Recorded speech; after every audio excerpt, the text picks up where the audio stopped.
रमता राम जपो रे प्राणी, अब तो सुन ले राम कहानी।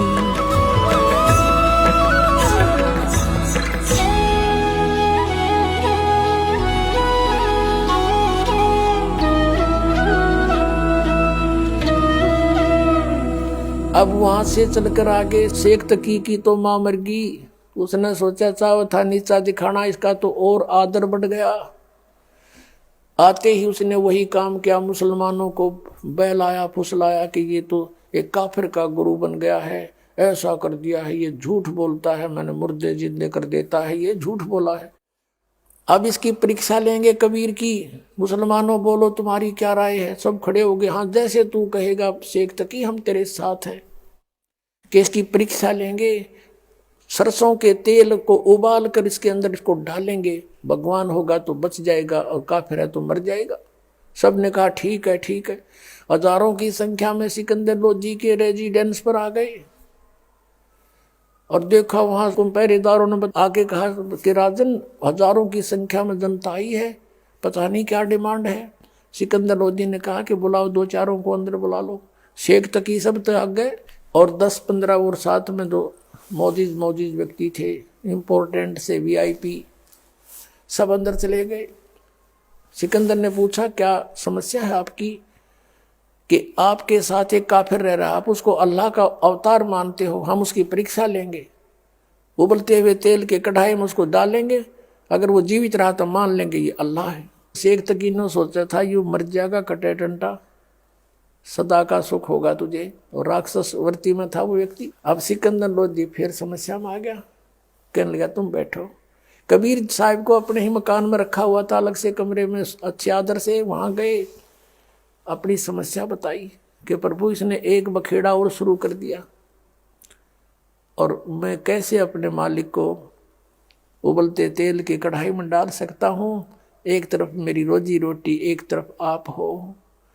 तब उस परमात्मा ने कहा कि उनको कह दे भाई इन्होंने तो मुझे मारना है, मार लेंगे, इनको कह दे बेटा चिंता ना करे और करो अपना काम, कोई बात नहीं, उबालो एक कढ़ाई, मंगा लो तेल। अब सिकंदर लोधी को विश्वास था कि कुछ नहीं होगा इनके, क्योंकि उनको एक दो ऐसी चमत्कार देख लिए थे। फिर भी मन सोच रहा था कि बने तकी गलत, जय गुरु जी मर गए थे, लेकिन मजबूर था, पब्लिक के सामने राजा के कोई पैर नहीं होते। तो उसी समय वो शेख तकी से कहा कि आप कर लो जी, जैसे करना है। हाँ भर ली, उन्होंने कहा हामी दे दी, यस कर दिया कबीर जी ने, ले लो परीक्षा। अब क्या करा, शेख तकी ने अपने कहा कि तुम बड़ी सी कढ़ाई लाओ और नीचे बड़ा चूल्हा बनाओ और लकड़ कती मोटे मोटे घेर को उबाल दो तेल। ऐसा उबाल दिया जैसे चाय उबला करे तेल सरसों का। और कबीर जी से कहा कि लाओ पकड़ के। और उस दृश्य को देखने के लिए कई हजारों की संख्या में नागरिक आगे। अगले दिन का समय रख दिया था।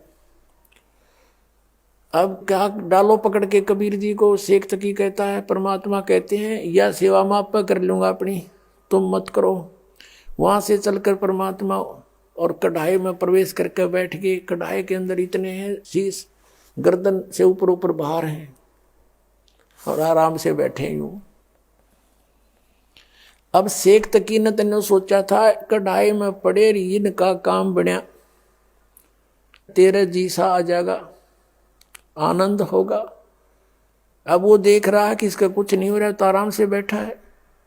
तो क्या कहता है कि राजन ये जादू जंतर जानता है, इसने तेल की तासीर ठंडी कर रखी है, गर्म नहीं है, वैसे उबलता नजर आ रहा है। अब सिकंदर लोधी ने सोचा कि ला चेक करता हूं, उंगली डालने की चेष्टा करने लगा तो परमात्मा बोले कि राजन इस मूर्ख के कहे इसमें हाथ मत दे दिए, इसकी कोई फारेनहाइट का बिना बेरा कितनी डिग्री तो बाल रखे कसाईयों ने, उंगली नहीं रहेगी तेरी, इसमें डालना मत। लेकिन सिकंदर लोधी ने सोचा गुरुजी नहीं जले, तेरी एक उंगली का के बिजली पड़ेगी। उसने नाटते नाटते उंगली दे ही दी। जितनी उंगली तेल में गई थी उतनी कटके वहीं खत्म हो गई, निशान नहीं पाया उसका, और बेहोश हो गया राजा। इतनी पीड़ा हुई इसको। अब देखा राजा बेहोश हो गया, इन मारेंगे, ये मर गया यू। कबीर परमात्मा बाहर आए तेल से निकल कर, और राजा को उन्होंने जैसे भी पानी के छींटे विटे लगा करके होश में लाए, वो फिर इतनी पीड़ा थी, फिर बेहोश हो गया। राजा ने इतनी पीड़ा कभी देखी नहीं थी। तो परमेश्वर कबीर जी ने पकड़ के उंगली पूरी कर दी, बोलो सतगुरुदेव की जय हो। और सिकंदर लोधी राजा एकदम सचेत हुआ। वहां देखने वाले हजारों की संख्या में लोगों ने परमात्मा कबीर जी की जय जयकार करी, उनसे उपदेश लिया। हिंदू और मुसलमान उनके शिष्य बन गए। शेख तकी के गढ़ों पानी पड़ गया। अब कहते नीच व्यक्ति अपनी नीचता को त्यागता नहीं। कबीर परमेश्वर की वाणी है, राज तजना सहज है, सहज त्रिया का ने, और मान बढ़ाई ईर्षा दुर्लभ तजनाइए। अरे इनके तजे बिना भगवान मिले नहीं। भगत होकर के ऐसी ईर्षा करें तो कहते फिर परमात्मा निकट नहीं आता।